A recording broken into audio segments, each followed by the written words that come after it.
Student 27 फरवरी को 12th biology का paper देने वाले हैं, वो आज के इस वीडियो को शुरू से लेकर लास्ट तक देखेंगे, क्योंकि इस वीडियो में मैं आपको बताऊंगा कि 27 फरवरी को 12th बायोलॉजी की कॉपी कैसे लिखें ताकि हम 70 में, ठीक है, 70 में से 65 प्लस मार्क बहुत ही आसानी से अचीव कर सके। देखिए स्टूडेंट, बायोलॉजी की कॉपी एक अलग तरीके से लिखी जाती है और आपको कैसे लिखना है, क्या करना है, सब कुछ मैं इस वीडियो में बताऊंगा, क्योंकि आपकी तैयारी बहुत अच्छी हुई है, लेकिन जब तक आप कॉपी अच्छे से नहीं लिखेंगे आप 70 में 65 प्लस नहीं ला पाएंगे। ठीक है, तो आज के इस वीडियो में मैंने एक पेपर लिया है। देखिए ये एक पेपर है जीव विज्ञान का, ठीक है, इस पूरे पेपर को मैं इस वीडियो में सॉल्व कराऊंगा, मतलब एक एक का आंसर हम साथ साथ लिखेंगे और ये भी समझेंगे कि आखिर कैसे आपको कॉपी बोर्ड एग्जाम में लिखना होता है। देखिए पेपर है, इसका मैं पूरा आंसर बताऊंगा आपको, कैसे प्रश्नोत्तर संख्या डालना है, कैसे क्या लिखना है। देखिए ये पेपर आपका है, ठीक है, इसमें सबसे पहले देखिए जीव विज्ञान क्लास 12 केवल प्रश्न पत्र, समय 3 घंटे 15 मिनट, पूर्णांक 70 का रहेगा। ठीक है, तो सबसे पहले देखिए यहां पर सबसे पहले जब आपको कॉपी मिलेगी तो आपको कुछ इस प्रकार का फर्स्ट पेज मिलेगा, ठीक है, जिसमें सबसे पहले आपको अपना रोल नंबर डालना है। देखिए परीक्षार्थी का अनुक्रमांक पहले डालना है अपना रोल नंबर अंकों में। ठीक है, वीडियो को आप लोग लाइक कर दीजिएगा, चैनल को सब्सक्राइब कर लीजिएगा, क्योंकि अभी बहुत सारी वीडियोस में आपको प्रोवाइड करूंगा। ठीक है, फिर आपने अंकों में अपना रोल नंबर डाला, फिर आपको परीक्षार्थी का अनुक्रमांक शब्दों में डालना है। जैसे आपका मान लीजिए रोल नंबर इतना है, देखिए आप अपना रोल नंबर डालिएगा, तो मैंने डेमो के लिए लिया। देखिए 21546145, तो ऐसे लिखना है 21456145, ठीक है, ऐसे आपको लिखना है 21546145, ऐसे मैंने रोल नंबर लिखा। ठीक है, फिर विषय आपको जीव विज्ञान लिखना है, क्योंकि आप बायोलॉजी का पेपर दे रहे हैं तो जीव विज्ञान लिखेंगे। ठीक है, प्रश्न पत्र में केवल प्रश्न पत्र लिख देना है। अब देखिए यहाँ पर पेपर कोड, यानी कि प्रश्न पत्र पर अंकित संकेतांक, तो आपने हिंदी और इंग्लिश का पेपर दे ही दिया है। ठीक है, अब आपको ये तो पता चल चुका होगा कि कोड, पेपर कोड क्या होता है। देखिए पेपर जब आपको मिलेगा तो साइड में एक कोड लिखा रहेगा, ठीक है, उसी को पेपर कोड कहते हैं, तो वो लिखा रहेगा, उसको यहाँ पर डालना होगा। ठीक है, फिर आपको परीक्षा का दिन डालना है, सोमवार, परीक्षा की तिथि 27/2/2023। ठीक है, फिर केंद्र का नाम अपने डालना है, कहां आपका सेंटर गया है, उस स्कूल का नाम, जैसे हमने लिख दिया सरस्वती इंटर कॉलेज गोंडा। ठीक है, तो ऐसे आपको पहले अपना पूरा डिटेल भरना होता है, ध्यान दीजिएगा। ठीक है, वहां पर जाकर फिर आपको प्रॉब्लम ना हो, कॉपी आए और आप अपना डिटेल बहुत अच्छे से भर सकें। तो यहाँ पर तो ये मैंने बताया कि कैसे आपको डिटेल भरना है, क्योंकि इसमें नाम तो आपको लिखना नहीं है, रोल नंबर ही लिखना है। ठीक है, तो रोल नंबर अच्छे से लिखिएगा, इसमें गलती नहीं होनी चाहिए। अब देखिए कॉपी कैसे लिखें, जब भी आपको कॉपी मिले, ये कॉपी है तो इस साइड में, लेफ्ट साइड में आपको क्या करना है, लाइनिंग कर देना है, ये ध्यान रखिएगा। ठीक है,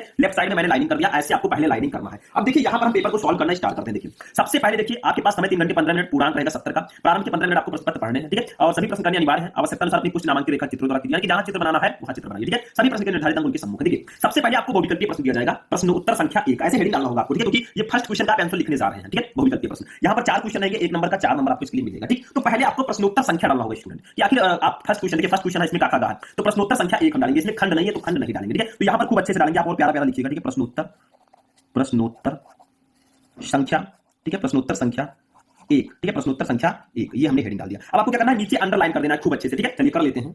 देखिए हमने प्रश्नोत्तर संख्या डालकर नीचे अंडरलाइन कर दिया। ठीक है, अब आपको क्या करना है, देखिए जैसे फर्स्ट क्वेश्चन में काखा गाघा करके 4 क्वेश्चन दिए गए हैं। देखिए का है निम्नलिखित में से कौन सा पुष्प नर जनन अंग का प्रतिनिधित्व करता है, इनमें से कौन सा अंग है पुष्प का जो पुष्प नर जनन अंग का प्रतिनिधित्व करता है। ठीक है, तो इसका राइट आंसर होगा पुमंग। ठीक है, तो का फर्स्ट सही है, पुमंग, तो ऐसे आप लिखेंगे। देखिए यहां पर ऐसे लिखेंगे का, ऐसे हमने लिख दिया का। ठीक है, ऐसे हेडिंग हमने डाल दिया। अब का कौन सा सही है, देखिए का हमारा फर्स्ट सही है, कौन सा, फर्स्ट सही है, और फर्स्ट सही है, और फर्स्ट क्या है, पुमंग है। ठीक है, तो ऐसे हम लिख देंगे पुमंग।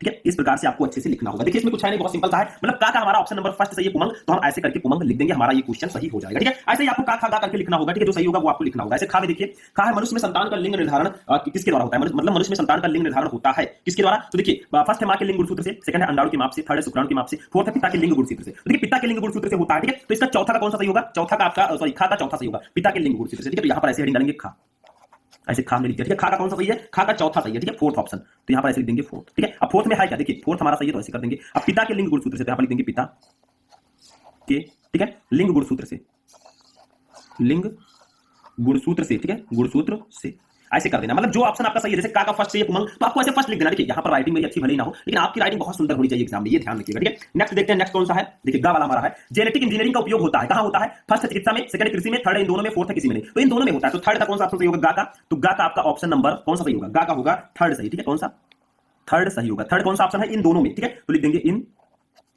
दोनों में। ठीक है, तो इन दोनों में होगा, तो इन दोनों में हम सही कर देंगे। ठीक है, तो ऐसे गा हो गया। अब घा वाला देखिए, लाइकेन जो पारिस्थितिक अनुक्रम को प्रारंभ करने में सक्षम है, वास्तव में ये सहजीवी सहचर है, ये शैवाल और कवक के सहचर हैं, तो इसका सेकंड वाला ऑप्शन राइट होगा। ठीक है, तो हम लिख देंगे सेकंड। घा का कौन सा सही है, घा का आपका सही है सेकंड वाला ऑप्शन। ठीक है, क्या लिखा मैंने, सेकंड, ये हमने लिख दिया। ठीक है, तो घा का सेकंड सही है, और ये कौन सा, शैवाल और कवक, तो ऐसे लिख देंगे शैवाल, शैवाल और कवक, और कवक। ठीक है, अब एक चीज आप ध्यान रखिएगा, ये जो मैंने काखा गाघा लिखा इसको आप ब्लैक से लिख दीजिएगा, ज्यादा बेटर रहेगा। ठीक है, मतलब काखा गाघा को ब्लैक से, बाकी ब्लू से। तो ये आपके 4 क्वेश्चन हो गए बहुविकल्पीय प्रश्न। प्रश्नोत्तर संख्या 1 में काखा गाघा करके 4 क्वेश्चन थे। अब नीचे लाइए, नीचे देखिए स्पेस बच रहा है, आप नीचे प्रश्नोत्तर संख्या 2 डाल दीजिएगा। ठीक है, और लिखना स्टार्ट कर दीजिएगा। मैं दूसरे पेज से लिख रहा हूं, क्योंकि आप नीचे लिखे चाहे दूसरे पेज में लिखें, लेकिन नीचे अगर जगह है तो नीचे आप जरूर लिखिए, पेज आपको बर्बाद नहीं करना। ठीक है, तो ये आपका हो गया। अब देखिए प्रश्नोत्तर संख्या 2 आता है। देखिए प्रश्नोत्तर संख्या 2, ये अगला उत्तरीय प्रश्न होगा, 1 नंबर वाला, इसको भी हम लिखेंगे अच्छे से। चलिए लिखते हैं, क्योंकि बहुत अच्छे से आपको कॉपी लिखना है। ठीक है, तो चलिए इसको लिखते हैं।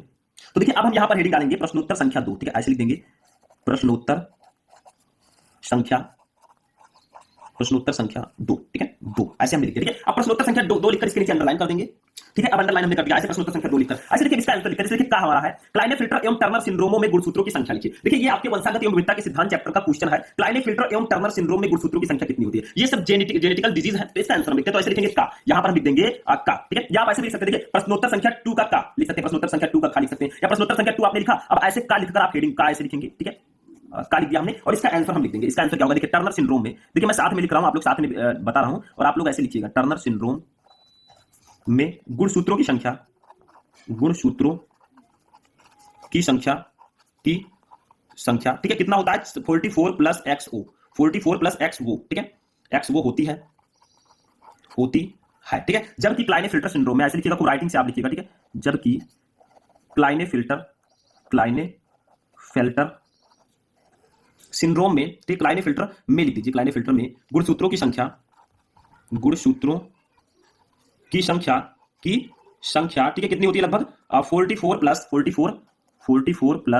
XY, ठीक है, ये इतना गुणसूत्र हो जाता है, यानी कि 46 गुणसूत्र से ज्यादा हो जाता है। 44 तो 46 रहना चाहिए, ठीक है, लेकिन इसमें ज्यादा हो जाता है, होती है, ठीक है। तो टर्नर सिंड्रोम में गुणसूत्रों की संख्या 44 प्लस XO होती है, जबकि क्लाइनेफिल्टर सिंड्रोम में गुणसूत्रों की संख्या 44 प्लस XY होती है। ऐसे लिख देना आपको, बस हो गया, ठीक है, सिंपल था। तो का वाला आंसर हमारा हो गया। तो ऐसे ही में काखा करके लिख देना है। खा वाला देखिए, नर जन्म कोशिकाएं किस विभाजन द्वारा शुक्राणुओं का निर्माण करती हैं, तो आप लिख दीजिए नर जन्म कोशिकाएं अर्धसूत्री विभाजन द्वारा शुक्राणुओं का निर्माण करती है, ठीक है। ऐसे लिख देना, कुछ है नहीं इसमें, तो ऐसे लिख देंगे, खा वाला ऐसे डालेंगे। देखिए सिंपल से आपको लिखते हुए चले जाना है, इसमें कुछ खास नहीं है, तो ऐसे खा में लिख दिया, ठीक है। लिखेंगे नर जन्म, क्या था क्वेश्चन, नर जन्म कोशिकाएं किस विभाजन द्वारा शुक्राणुओं का निर्माण करती है, तो लिखेंगे नर जन्म कोशिकाएं,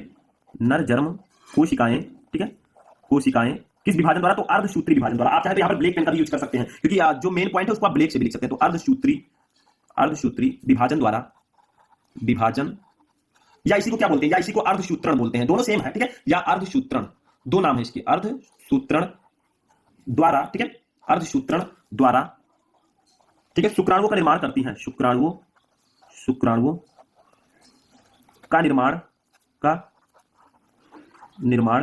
करती हैं, ठीक है, करती है।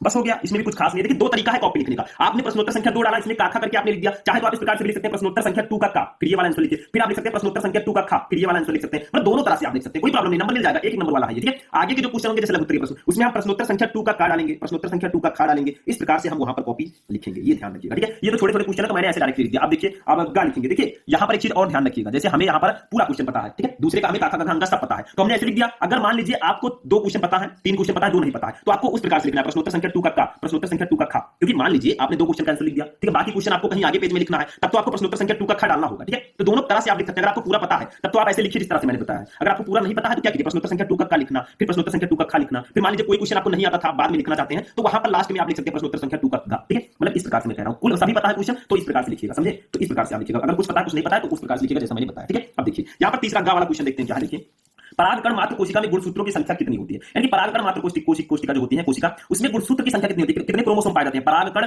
मात्र कोशिका में, ठीक है। तो यहां पर लिख देंगे सिंपली हम लोग कि परागकण मात्र कोशिका, पराग हमें सभी पता है तो हम ऐसे लिख रहे हैं, ठीक है। अगर हमें 2 पता होता तो हम उस तरह से लिखते, तो परागकण मात्र कोशिका में गुणसूत्रों की संख्या, ठीक है, गुणसूत्रों की संख्या, ठीक है, द्विगुणित होती है। मतलब द्विगुणित का मतलब समझ रहे हैं ना, 2n, ये मैंने पहले बताया था, द्विगुणित होती है। द्विगुणित को हम 2n भी लिखते हैं, तो द्विगुणित 2n होती है, ठीक है, होती है, ठीक है। तो इस प्रकार से आप लिख सकते हैं, ठीक है। हमें 5 क्वेश्चन पता है तो हम ऐसे काखा करके लिख रहे हैं, ठीक है। समझ में आया। 5 नहीं पता आपको तो प्रश्नोत्तर संख्या 2 का, प्रश्नोत्तर संख्या 2 का खा, इस प्रकार से आप लिखिएगा। देखिए अब खा वाला क्वेश्चन देखिए, उस एंजाइम का नाम लिखिए जो डीएनए अणु को खंडों में तोड़ देता है। वो कौन सा एंजाइम है जो डीएनए अणु को खंडों में तोड़ देता है, तो उसका नाम है, हम घा हेडिंग डालेंगे और लिखेंगे, ठीक है। ऐसे लिखेंगे घा, और यहां पर हम क्या लिखेंगे, देखिए अब प्रतिबंधन, उसका नाम है प्रतिबंधन, ठीक है। न्यूक्लियज, ठीक है, ये इसका नाम है, या इसी को हम बोलते हैं, ठीक है, या एवं एक्सोन्यूक्लियज, दूसरा है एवं एक्सोन्यूक्लियज। देखिए आपको राइटिंग से लिखना है, मैं भले ही थोड़ा तेज लिखूं लेकिन एग्जाम तो आपको देना है। मैं तरीका बता रहा हूं कि आपको लिखना कैसे है, ठीक है। आप लोग अच्छे से जाकर लिखिएगा, थोड़ा स्पीड में मत बहुत ज्यादा, ठीक है। एक्सोन्यूक्लियज एंजाइम डीएनए को खंडों में तोड़ता है, ठीक है, मतलब खंडों में तोड़ देता है। तो डीएनए को खंडों में तोड़ देता है, ठीक है। तो प्रतिबंधन एंडोन्यूक्लियेज एवं एक्सोन्यूक्लियेज एंजाइम जो होता है वो डीएनए को खंडों में तोड़ देता है। बस हो गया, सिंपल सा है। अच्छा देखिए अंगा नंबर हम देखते हैं, अभी एक और क्वेश्चन है उसको भी देख लेंगे। देखिए मैं एक एक क्वेश्चन स्टेप बाय स्टेप लिखा रहा हूं, ऐसे ही जाकर बोर्ड एग्जाम में आप लिखिएगा, पूरा नंबर आपको मिलेगा, ठीक है। मतलब ऐसे लिखेंगे, जब आपको पांचों पता होगा पांचों ऐसे लिख दीजिए, पांचों नहीं पता तो दूसरा तरीका मैंने बता रखा है, ठीक है। अंगा नंबर देखिए क्या है, कार्बन डाइऑक्साइड का स्थिरीकरण करने के कारण पौधे को क्या कहते हैं? तो कार्बन डाइऑक्साइड का स्थिरीकरण करने के कारण पौधों को स्वापोषक कहते हैं। तो ऐसे लिख देंगे, मतलब देखिए मैं धीरे धीरे बता रहा हूं, आप लोग लिखते चलिए। तो कार्बन डाइऑक्साइड का लिखेंगे कार्बन डाइऑक्साइड, ठीक है, कार्बन डाइऑक्साइड, ठीक है, कार्बन डाइऑक्साइड का स्थिरीकरण, ठीक है, का स्थिरीकरण, ठीक है, करने के कारण, ठीक है, करने के कारण पौधों को, ठीक है, क्या बोलते हैं? कार्बन डाइऑक्साइड का स्थिरीकरण करने के कारण पौधों को स्वापोषक बोलते हैं। ऐसे लिख देंगे इसको ब्लैक से थोड़ा अच्छे से, स्वापोषक, ठीक है, जो अपना भोजन स्वयं बना सकते हैं, जो अपना पोषण स्वयं कर सके, पालन पोषण, ठीक है, स्वापोषक कहते है, या स्वापोषी भी आप बोल सकते हैं, ठीक है, नो प्रॉब्लम। तो इस प्रकार से हमने काखा गाघा अंगा करके क्वेश्चन लिख दिया, ये 5 नंबर हमारा कंप्लीट, ठीक है। तो ऐसे आप लोग लिखिएगा। अब हम बात करते हैं, जैसे तीसरा क्वेश्चन आता है, देखिए अब ये हमारा लघु उत्तरीय प्रश्न है, तीसरा क्वेश्चन। तो लघु उत्तरीय प्रश्न हम लिखेंगे, मतलब ये नहीं लिखेंगे, हम लिखेंगे प्रश्नोत्तर संख्या 3 का, जैसे हमें आंसर लिखना है इस लघु उत्तरीय प्रश्न का, तो प्रश्नोत्तर संख्या 3 का लिखेंगे। ऐसे आप लघु उत्तरीय में भी लिख सकते हैं, नो प्रॉब्लम। तो प्रश्नोत्तर संख्या 3 का, प्रश्नोत्तर संख्या 3 का, प्रश्नोत्तर संख्या 3 का, ठीक है। जैसे मान लीजिए हमें ये वाला क्वेश्चन पता है, कोई जरूरी नहीं है, ऐसा कहीं नहीं लिखा है कि जो क्वेश्चन पहले है उसका आंसर पहले लिखें, जरूरी नहीं है। जो क्वेश्चन आपको आता है उसका आंसर पहले लिखिए। जैसे मान लीजिए मुझे पहले गा वाला आता है, ठीक है, तो हम क्या हेडिंग डालेंगे, देखिए। तो देखिए हम इस प्रकार से हेडिंग डालेंगे, प्रश्नोत्तर संख्या 3 का। देखिए 3 का क्या है, 3 का प्रतिरक्षा क्या है।